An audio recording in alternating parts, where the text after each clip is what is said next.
Good morning, everybody. Welcome back to the Schwab YouTube coaching channel. It's our Monday edition of Trader Talk in today's market. And I'm your host, Kevin Horner. I'm joining you from a warm and sunny Denver, Colorado. On this Monday, I am pleased to be joined by my friend, Mr. Michael Bruskoff, who I believe is hanging out in New York City. Mike, how you doing today, bud? Kevin, good morning. I'm doing well. How are you doing? Great, man. It was a lovely weekend doing a live event out in Chicago.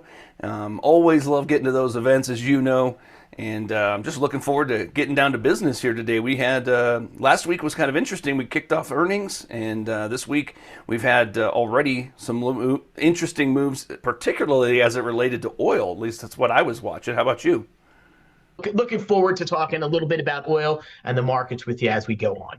Excellent, excellent. Yeah, we have a big game there.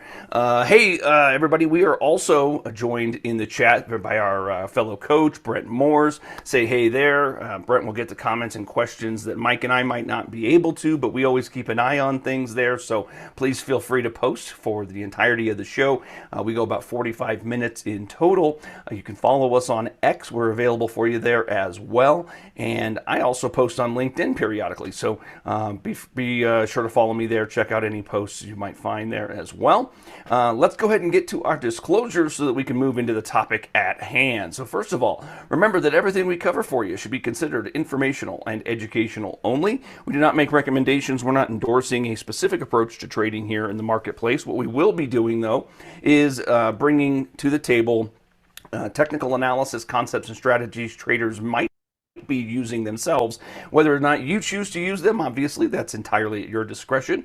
We encourage a process that utilizes more than just one single piece of data. So ultimately, that means don't make decisions exclusively off technical analysis, but it can be one of your decision-making puzzle pieces.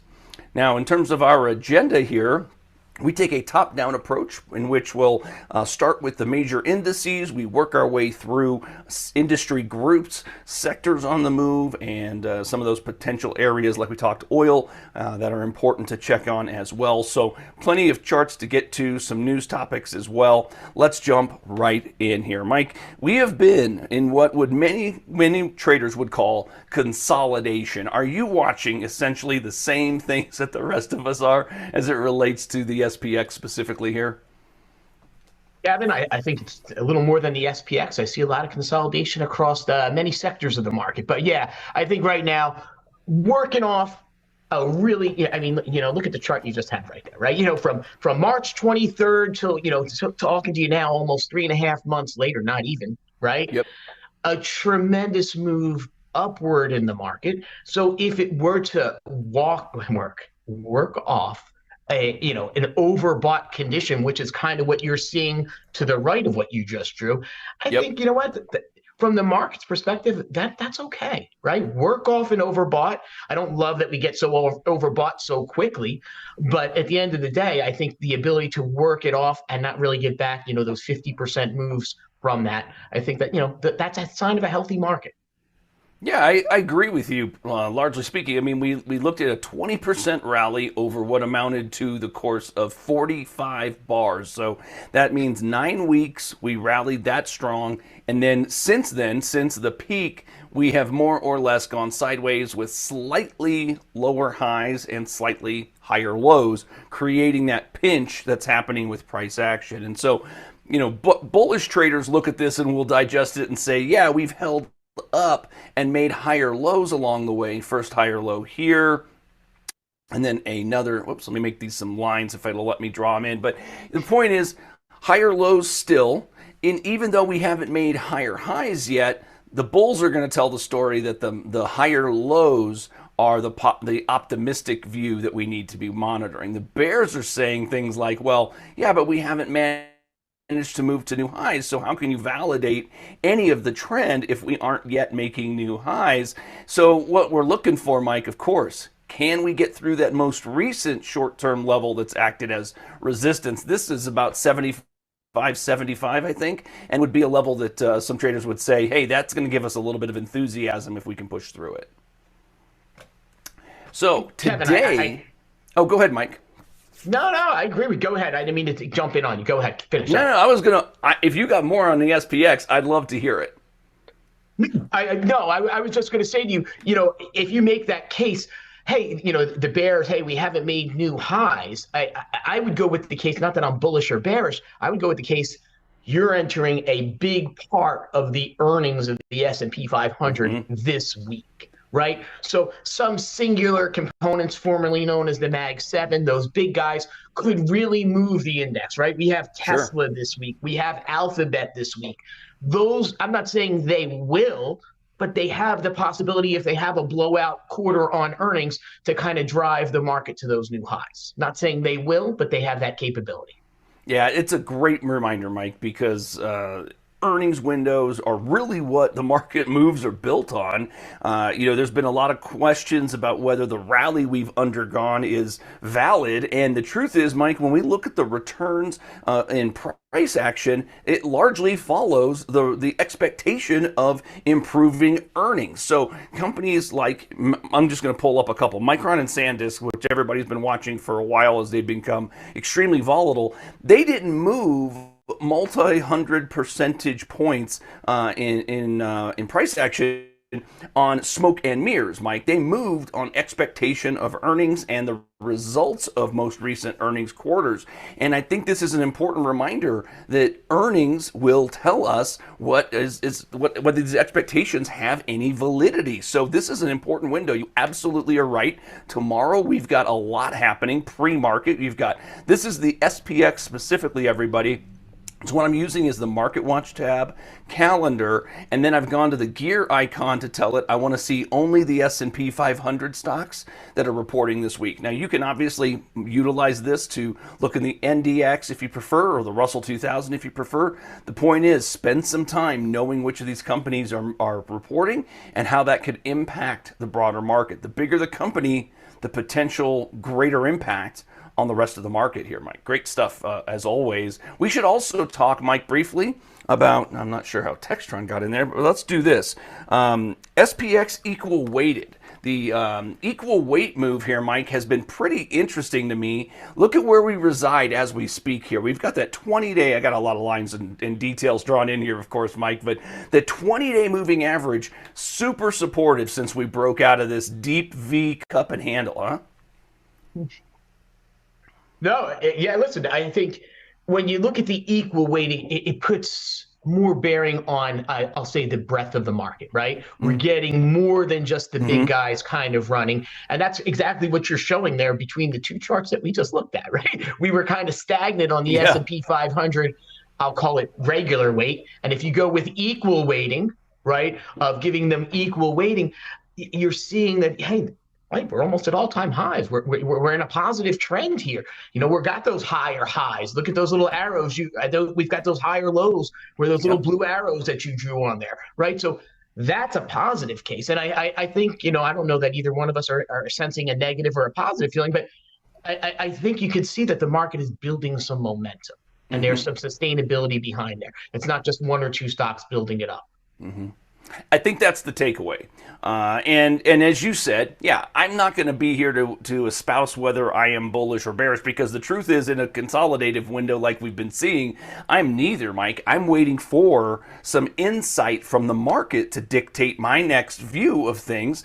For a lot of traders, it's the exact same thing, whether it's the SPX or the NDX or even the Russell. We're looking for signals of things changing. Now, I thought the NDX move last week was pretty rough, okay? And I say rough because we took out a short-term level of support. We also made a intraday low below the last, or at least a matching low. I thought that this matching level was pretty interesting. I'm going to use a rectangle on this, Mike, because this goes back to a gap we had back in early May. And if I drew this in, this looks like a pretty important spot for the NDX here now. And we came down to it with a matching low, not a lower low technically. And Mike, we know matching lows are cool in the midst of an uptrend, right? That gives us some validation of an important price level here. Gavin, as nice as I was on the S&P 500, when I look at this, and I kind of agree with you, right? Mm-hmm. Like the gray zone that you just used, It was support. I'm not even going to argue that. Look at the low in the middle right around like June 1st. Yeah, right there. Thank you. Yep. You know, it does act as support. But if I look at it the other way, that low in middle June, you were right above your 50-day moving average, right? That Yeah. purple line. Now we've gotten below the 50-day, below your purple line, which is the 50-day. Your orange line is turning negatively below that. So short-term negative crossover, 20 crossing the 50. All right, Kevin, I'm not jumping up and down, but I don't like that we're in that big zone right there on the NDX where the 200-day has quite a fall off to get to.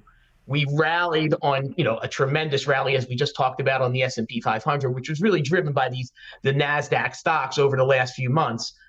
There's not really much other support other than that gray line that you've drawn. So if we were to pierce that, Kevin, then I'm going to kind of say, all right, what are you going to give me right around like 26, maybe around 2,600, 26,000, somewhere around there, that you'll see some kind of consolidation.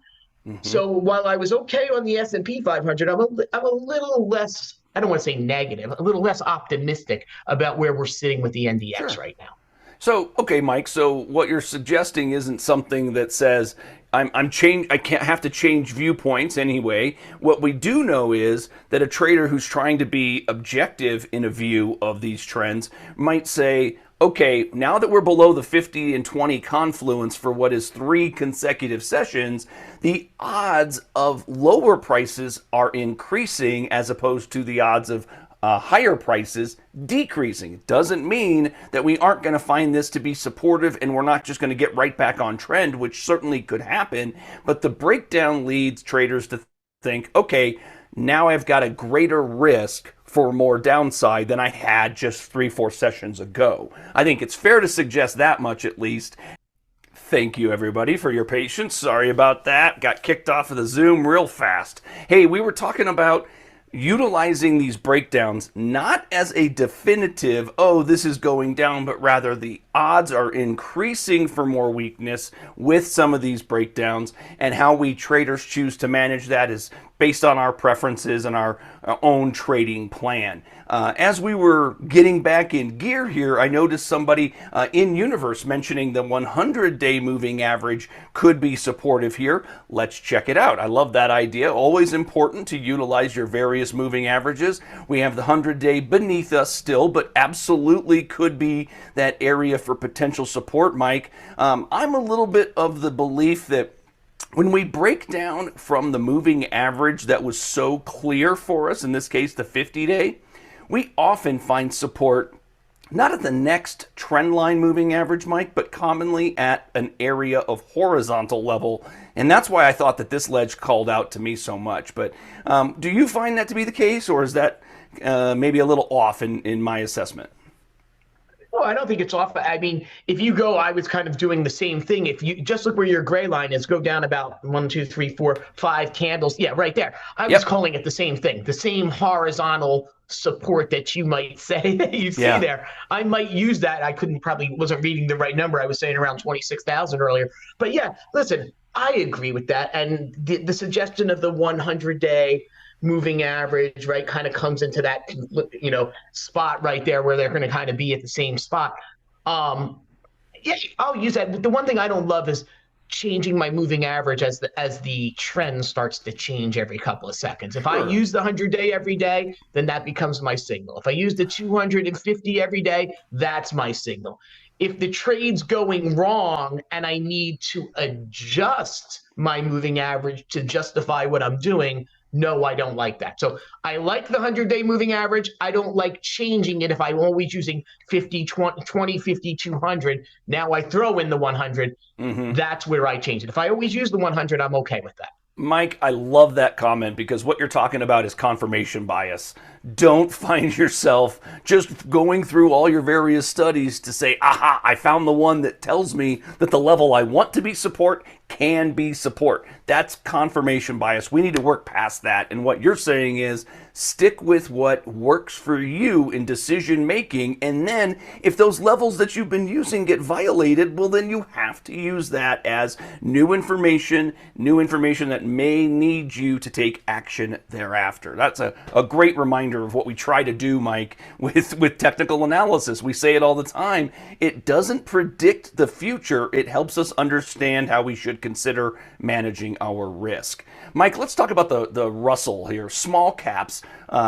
This trend continues to be stronger than I can imagine.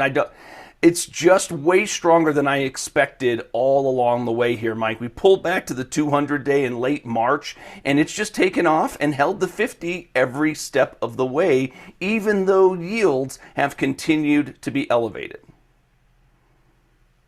Yeah, Kevin, I think, as you just said, yields continue to be elevated, kind of changed my thought process. The reason I feel the Russell's strong, right? Again, we've been wanting to see more participation in the market. So neither one of us are crying that the Russell is rallying, right? That smaller caps are supporting the rally in the market. Here's, when we look at the Russell, though, the small cap stocks generally work off of, and you kind of said it, kind of interest rates. If it looks like or feels like we're near the peak of interest rates in this cycle, which seems to be where we might be, right? We had a weaker CPI last week. We had a weaker PPI last week. So we're starting to see some growth or some inflationary numbers slowing down a little bit. Maybe we don't have to raise interest rates. Doesn't mean we're going to lower them, Kevin. Just means maybe that we don't have to raise them.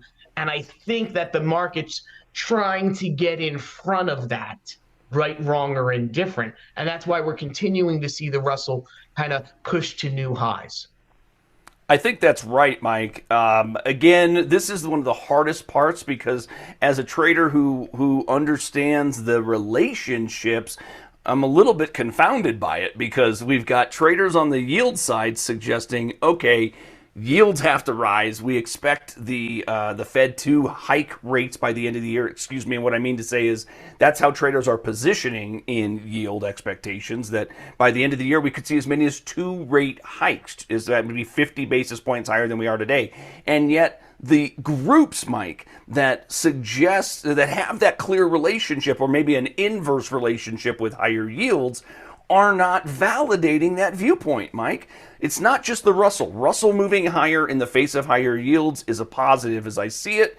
Additionally, though, Mike, look at some of those other interest rate sensitive areas like real estate. So real estate investment trust, this is a different area of the market, different level of risk factors, everybody, with REITs. So make sure you're doing your own due diligence. But the reason I'm bringing it up, Mike, is this is a group, if we really believed that yields were to continue to stay elevated, Mike, we wouldn't be seeing REITs and utilities looking as strong as they do.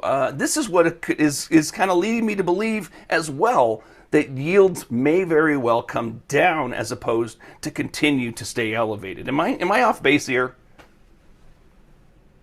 You got me thinking for a second, but no, I mean, I don't know. Listen, as we both know, there's no right or wrong answer in this market, right? There, right? We put our best foot forward to get as much of the data as we can to make an educated decision, right? And listen, at the end of the day, Kevin, it's 50-50, right? I'm going to be right or I'm going to be wrong, right? That's the end of the day. Now, I don't like to say it that way. I'm a long-term investor. I'm looking at the market from that point of view.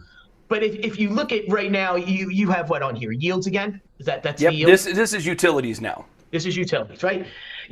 Utilities, you're in a spot where, hey, if the utilities are rallying, as you just talked about correlations of the market, we would think, historically based upon academia, that the rest of the market might start to be in trouble if these guys are rallying. If the utility stocks, if people are finding value in utility stocks, that's usually a part of the market when people run to when they're a little bit scared. Hey, I can get a nice dividend. I can get some stocks that don't have, quote unquote, as much volatility. And then I can participate in a downward part of the market. So by seeing these things, they're not breaking out, Kevin. So that makes me a little more optimistic that people are hearing that thought process, but they're not fully committed to it right now. Okay. So I understand that correlation you're saying. This is what makes the market, why you have a show on here. It makes it fun to talk about, right? That's right. what makes it fun. Doesn't make it that I'm right or you're wrong or anything like that. It just, yeah, there's sometimes the correlations that we have historically known change. And that's Yes. what throws us a curveball. Yeah, and you know what? We can rely on those correlations consistently, and yet when they change, it could very well be at a larger level than expected, So it's worth watching, at least, If we're going to get utilities and real estate to break and rally continually to the upside here, then it likely speaks to the idea that yields should come down. Remember the reason why, everybody. If you are an investor who is conservative in nature, wants to own something like the 10-year yield bond, the 10-year bond, for example, which is yielding 4.5%, 4.56 right now. The idea is that is a safe return with a bond, right? But if you need better yield than that, which will happen if yields come down, then traders or investors are going to start being willing to take on more risk in the form of capital risk, which is to say buying utilities as individual investments. Those become capital risky but pay better interest or dividends your way. So the traders and investors are balancing this against each area of their portfolio, right? And this viewpoint. They're balancing those viewpoints against one another. So this is why it's so intriguing to me. It doesn't make sense that they would continue to outperform if yields were going to stay elevated. That's all. So let's just watch it. We'll continue to bring that up here. Obviously, we'll continue to discuss here in this show. Let's talk about the pop we're getting today in the semis. They obviously let us lower over the last couple of weeks. Mike, everything we said as it relates to semiconductors can be said about what we got with the NASDAQ too, I think. And a lot of traders are just kind of watching the same stuff here. We made a slightly higher low with our pullback on Friday, but Mike, are you a little dubious about the semi's ability to get in gear immediately, given the breakdown we've seen over the last 2 weeks? I think you're correct, right? The assessment of the stocks versus the Nasdaq, very similar looking charts right now, right? Obviously, a main driver of the Nasdaq is the semiconductor stocks that make up those big names. Listen, I think that ledge that you're drawing right there. Listen, it's the same topic. Maybe we use that 100-day as support on these guys. I do think they've had a tremendous run up. And again, the last week and a half for the semiconductors, I'll say the last 3 weeks, has been a rough 3 weeks for those guys. But the run up that they had, I'll be honest, is probably, things that we don't see all the time in the market. The kind of, gold rush of people running into those semis over the previous 3 or 4 months has really, maybe it was led by, SpaceX, things like that, the IPO rollout. There was, AI tech taking over the world, right? All those things that have been out there, those players that have been out there. That's why you saw such a run up in those semis. And for them to give a little bit of it back, I can understand that. For them to completely break down, well, that's another story for the market, right? I don't know. But it's putting us on your chart where there is a spot where you can just be like, oh my God, they could just completely break down. All right, now I'll whip out that 100-day moving average to make me feel better. Right? I'll whip it out to make me feel better. Doesn't mean I'm feeling any better about that gigantic. Look at that black area between that 200-day and where your white line is right now. It's pretty large area. Yeah. Yeah, there's your 100-day, just for the heck of it, Mike. It may very well end up offering confluence of support. I hope it does. It does, right? We could say that. There's nothing wrong with that. So it gives us something to watch. And again, there was a pause in here, Mike. We had a high right here that acted as a pause, and this could be former resistance, potential support as well. So you've got maybe a deeper band of support, and a lot of our technicians will often do something like this. I like to use the white lines, but that doesn't mean it's definitive. Remember, support is much more a range than it is a specific to the dollar, to the penny amount. So if you're feeling like you need a little bit of wiggle room, use these rectangles in lieu of the lines, which give your head the idea, oh, that means that has to hold. That's not always the case. And of course, Vic, let's check it out. I love the opportunity to utilize a Fibonacci move. We can go back to the low here in late March, and let's draw the Fibonacci sequence and just see if it continues to validate support at that recent low. So we'll select the Fibonacci's. We'll go to this ultimate low, to our ultimate peak, which was right here in July. Let's see here. June 22. Snap that line, and boy, that Mike, it's always nice when a plan comes together, right? That 50% retracement zone right at the approximation of our last lows, Mike. So again, maybe it's a little confirmation bias, but it also could be validating this level for us. No, I think well said. I think probably the rest of this move now will be determined by earnings, future earnings announcements. I think I saw Intel is later this week, if I'm not mistaken. Intel is at the close on Thursday, right? Mm-hmm. So we'll start to get a little bit of those guys. I saw Texas Instruments sometime earlier on Wednesday as well. So we'll start to get a lot of these guys. I think next week we'll start to have a few more of them out there.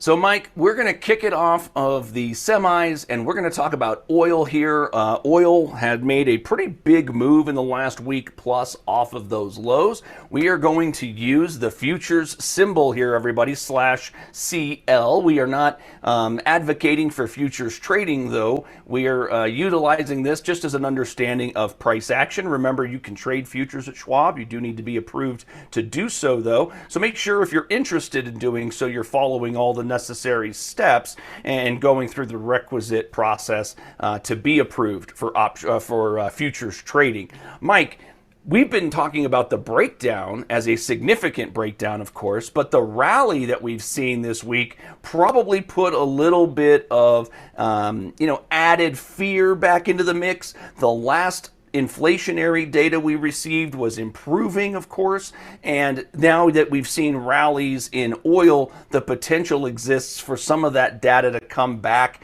in a less favorable fashion for us near term. This is an important level to which we have rallied in oil, an important one that bulls want to see for equity markets get pushed back. Listen, Kevin, I think we're talking about a world issue right now, right? Everything that's going on in Iran. We'll leave that outside the show, but yeah, obviously there's things that are going on that are driving this price, and the price spike that we had. I bet if you ran a Fibonacci line on the way up, and then you ran how we had the pull back. All right, you probably will find some interesting levels, and you'll find it the exact same way probably on that rally up. Right? Look at that. Right? How about that into the 38% retracement after falling from this last peak here in mid-April? You're not wrong, Mike. And look at this. We can take this chart into hourly look, and what we're going to find is a pretty significant gap that I think is important for us. I'm going to see if this chart is ready to rock for us here. All right, this is 1 hour. Yeah, so Mike, look at what we got. This is, I'm going to have to hide. There's an anchored VWAP in there that I'm going to hide. We don't need. So this is the level that I was looking at. There was a significant gap right here. And then what did we do just now? This morning, we got into that gap zone and completely reversed, Mike. This is exactly what now that we've seen this reversal, we have a level where traders are likely to manage their risk. If they're bullish, they need to get through that peak we just created at 84. But if you're bearish, you can look at this gap up and sell off, and you could be thinking that is a validation of the bearish reversal opportunity potentially here, Mike. What are your thoughts on what you're seeing in oil on this? This, again, is a 30-day, 1 hour chart.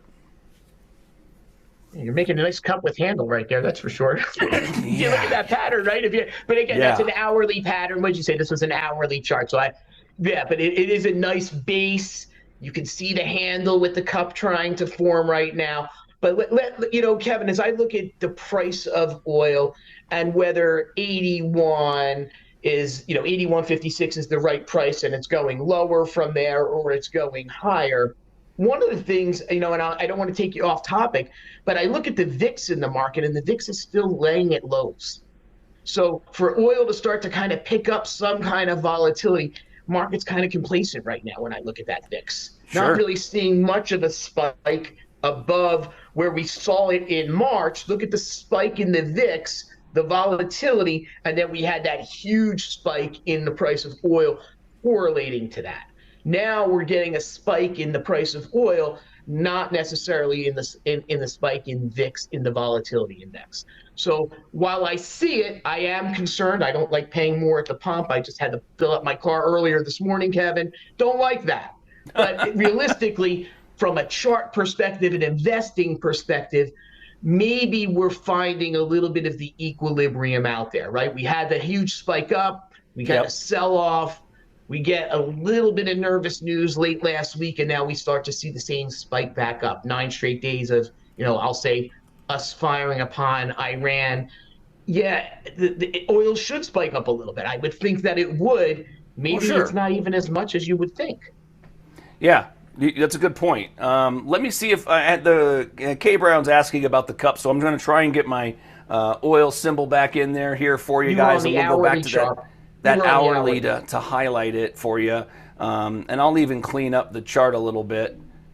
Sorry, everybody. I notice I'm getting a little bit more of my lag situation happening here, which is always fun. I'm sure some of you deal with the same stuff. But all right, so we're going to put back in the crude oil futures symbol. Go to our, there it is. So what Mike was talking about is kind of this, everybody. Whoops. So this is like the left side of the cup that took you all the way down, right, into here. And then we've got the bottom of the cup.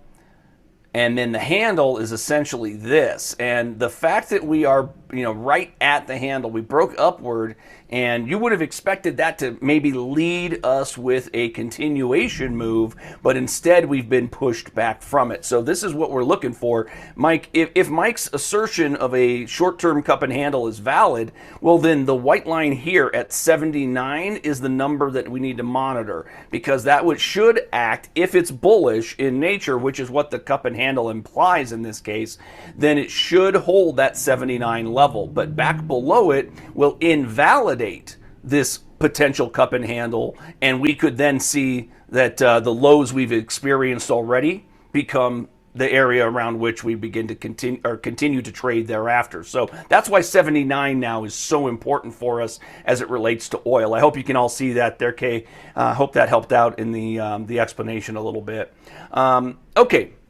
Mike, let's talk about a brief look at sector action. I want to go back to my quotes page year to date, highlighting the fact that, Mike, if you were diversified, and granted, recognizing that investors put money together and diversify risk, mitigate risk rather through diversification, even though we know that doesn't take us to an ultimate no risk situation. You can't diversify out traditional market risk, obviously. We just work to reduce that risk. Mike, we've got 10 of the 11 U.S. sectors in the green on a year-to-date basis. Takes me back to that SPX EW, that equal weighted viewpoint, kind of validating the broadening of our market move to the upside.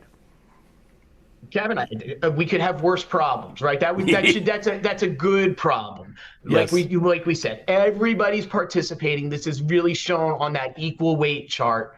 The good, the bad, right? If you look at towards the energy, all right, we understand it. We just talked about energy. Information technology, though you look at it, it's in the green, but it's been going in the other direction over, right? We were higher in the green, right? So when I look at some of those, I take it with a grain of salt, because some of the sectors, as I was looking this morning, I see a lot of neutral.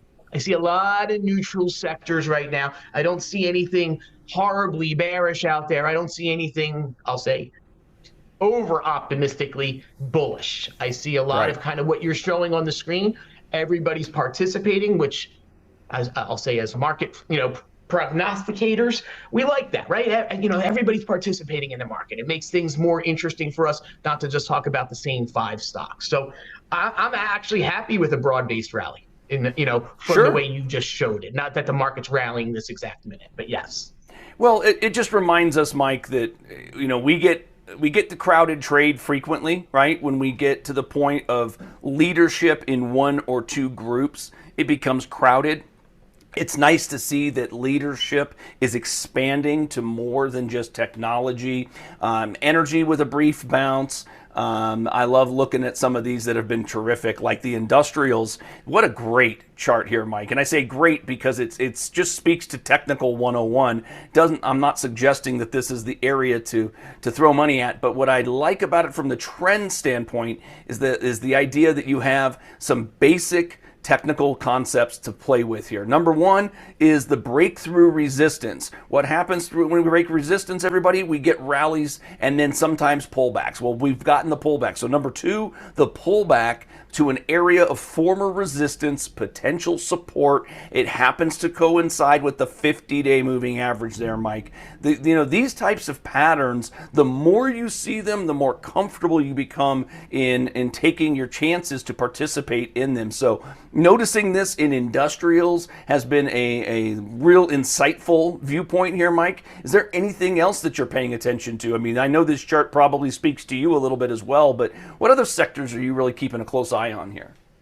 Yeah, certainly. And I do like. I will say when you look at the industrials, right? Everything that you said, I pretty much agree with 100%. So not that I always love to agree with you, but yeah, I do like that, right? We're pulling back and we're sitting on the 50-day. It was previous resistance where we couldn't get above that. This price point is now sitting on the 50-day as support and now can hopefully act. Give us that support that we're looking to maybe make that next leg up. So I do like that. Kevin, some of the other sectors that I've been kind of, taking a look at, if you kind of look at, maybe the healthcare world out there, right? I do like, some of the moves that we've had in there. It's been a little bit overbought, pulling back into your 20-day moving average, getting that positive turn down below the 50-day coming from a negative spot, crossing above the 200, kind of like the healthcare sector as I'm kind of taking a look at some of those things out there. Yeah, I can't argue with that. Healthcare has been on a bit of a real nice move. The significant move happening when we broke the downtrend through here, whether you choose to draw it like I will here from this peak through this bottom. Always easy to see this stuff in hindsight, but again, commonly finding technical analysis 101 concepts to play into the process, Mike. Again, where'd the throwback come to? Well, the zone of former highs, now potential support. I love that when we get that consistency. The financials last week, we heard from the big banks early in the week, and we didn't get a breakdown. We got a little bit of an attempt to break out that was denied, so maybe what we need is a little more time here, a bit of a breather to bring us back to the 20-day. But, these trends, these breakups and consolidations, they tend to beget new breakups and consolidations thereafter. So a lot of traders, Mike, may be watching the 20-day here on financials as well. No, well said, Kevin. You can maybe take a look at the real estate world out there, right? Those that would be the other positive kind of sector that I'm kind of seeing. So yeah, where you're looking right there, we had healthcare up there, you had financials. And I would kind of maybe take a look. If you kind of look towards the real estate sector, we're pretty much nearing all, those highs out there on the real estates. That's interesting to me because, there's a big difference between, Mike, the real estate investment trust, which is largely what we got here with the real estate sector. If we're talking real estate the way I think most of us think about it, it's actually a member of the discretionary space. And broadly, this has been a little bit weak. It's just not trending right now. So this is a space that's difficult to get a real view of. But if we wanted to see home builders and how the maybe expectation of rates and yields and whatnot are working, let's just use this, DWCHOM. So this is U.S. home construction. That chart does not look great, Mike, if you're a trader. And maybe we're hanging on to an area of support. I could at least say that much, right? Yeah, you are. And, I wasn't getting straight to the home builders, but here's what I would say with that. Yeah, listen, there's some home builders that are doing very well. Now you got me looking at my home builders on my screen, and some of that aren't looking as well, right? So Yeah. I can give you, I gave you company A, yeah, it's hitting 52-week highs. I give you company B, it's maybe trading down a little bit lower below that. So understood, Kevin. Yeah. Okay, Mike, how about a couple of stocks here? We've only got about 4 minutes to play. Let's just get to a couple of individual stocks that are in the news this morning. One of those is Netflix, which was upgraded at Phillips Securities, upgraded to buy from accumulate, and a new target on this one at 110 a share, which is a lovely price level relative to the current price at $67. Mike, we always talk about how frequently we see a company get an upgrade after being in an already well-defined uptrend. That's not the case here in Netflix. After announcing earnings last week, they made a new low. And Mike, I drew in some stuff on my weekly chart here that I was monitoring because Netflix had this 69 to 70 level act as prior resistance before. So we're kind of in that area here and below the 200-week moving average for the first time since back in 2023. So, it's Netflix has been under pressure, but I'm going to at least thank an analyst at Phillips for talking about a stock that might be oversold as opposed to one that's already in the midst of an uptrend.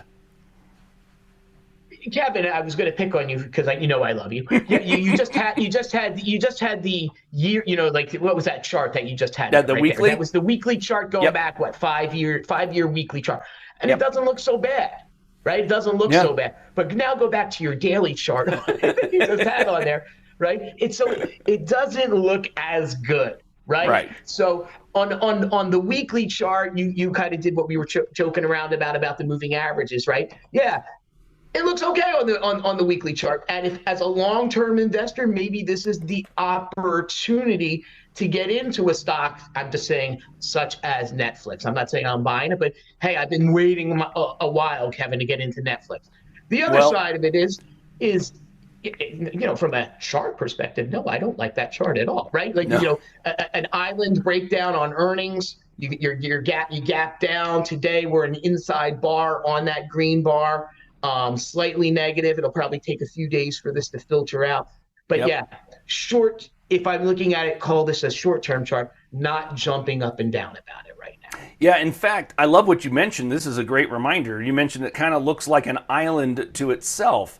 And if it is, in fact, an island to itself, Mike, what we would see is after today or potentially after tomorrow would be a gap that would basically leave behind 2 days or maybe 3 days of price action, and you would have a gap through this level that might give you the idea that this is an exhaustion low as opposed to anything else. And if that's the case, it may very well be opportunity for the investor in the longer term to give consideration. But you don't have that yet. You're absolutely right. But analysts at Phillips, nonetheless, feeling as though it's a company is healthy with membership trends, and it's a resilient company in terms of its pricing power. So those are things to keep in mind as well. And then I'm going to quickly hit one that was also upgraded, that being Nebius.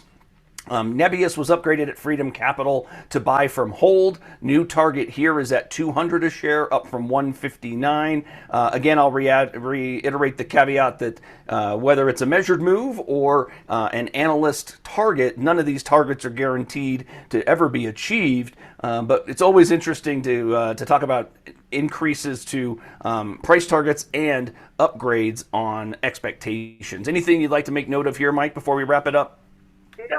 I'll let you wrap it up on that one. I'll let you wrap it up. Yeah, again, here's what I would look at. We've just talked about it.